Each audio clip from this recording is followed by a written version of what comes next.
I was abandoned by my stepmom and stepbrother for years, and when I became successful they tried to come back to life, but I refused it, and here's how I got my revenge. Ethan Carter had never known what it felt like to have a real family. His mother passed away when he was too young to remember her face, and before he could even process the loss, his father remarried. At just 12 years old, Ethan found himself in a house that was no longer his home. His father, Richard Carter, 42, had married Linda, 38, a woman who brought along her son, Jason, 14. At first, Ethan wanted to believe that things would be okay, that maybe he would find a mother's love in Linda or a friend in Jason. But the harsh reality settled in quickly. Linda saw him as nothing more than a burden, a child she had no obligation to care for. Jason, following in his mother's footsteps, treated him as an outsider, a rival for attention that he never truly had a chance at winning. Ethan was given the smallest portions at dinner. He was blamed for things he never did. Hand-me-downs from Jason, often torn or too big for him. Birthdays and celebrations always seemed to exclude him. Whenever guests visited, he was either hidden away or forced to play the role of a servant. The emotional abuse was constant. The reminders that he didn't belong came in sharp words and cold stares. His father never intervened. Richard, too occupied with work or perhaps too weak to stand up to his new wife, allowed it all to happen. Ethan would catch his father's gaze during moments of cruelty, silently pleading for help. But the man always looked away, pretending not to notice. By the time Ethan turned 16, he had learned to expect nothing from the people he once called family. The silent treatments had turned into open hostility. He became invisible in his own home, except when he was being ridiculed. He had learned to endure it, thinking that one day he would find an escape. That escape, however, came in the most brutal way possible. One evening, Linda and Jason decided they had had enough of him. They threw his belongings outside, made it clear that he was no longer welcome. Richard stood by, watching the scene unfold, but he did not speak. He did not protest. He did not stop it. Ethan realized then that he had no place in that house anymore. With nowhere else to go, he walked for miles until he reached his grandparents' home. His grandparents, Thomas, 68, and Margaret, 65, were the only ones who had ever shown him true kindness. When they saw him standing at their doorstep, drenched in rain, exhausted, and broken, they welcomed him without question.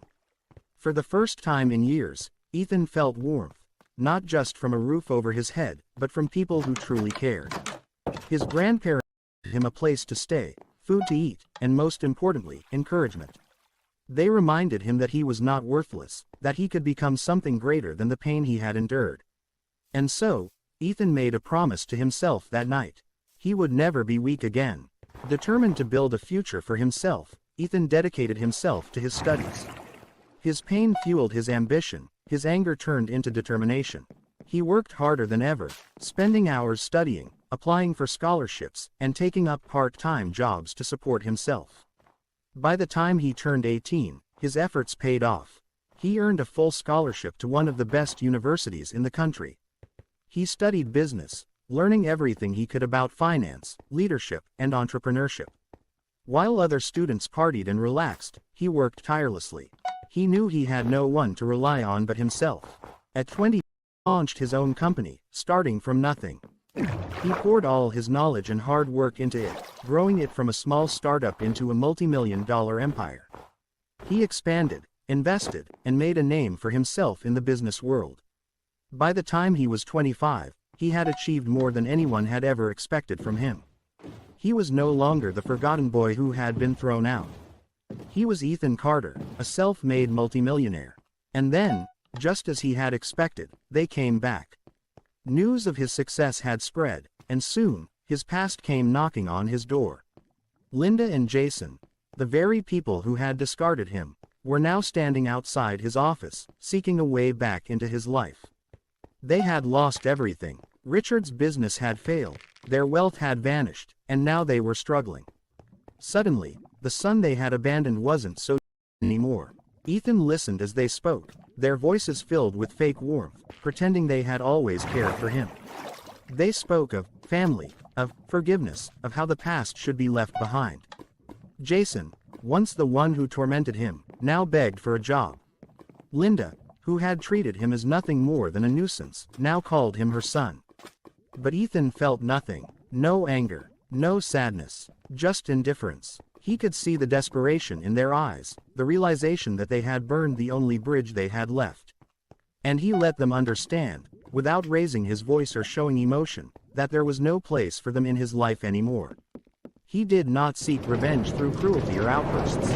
He did not need to. His success was revenge enough. As they left his office, defeated and humiliated, Ethan felt no regret. He had won, not by them down, but by rising above them. His real family had always been the ones who took him in when he had nothing. And as he looked back at his journey, he knew one thing for certain. The best revenge is proving that you never needed them to succeed.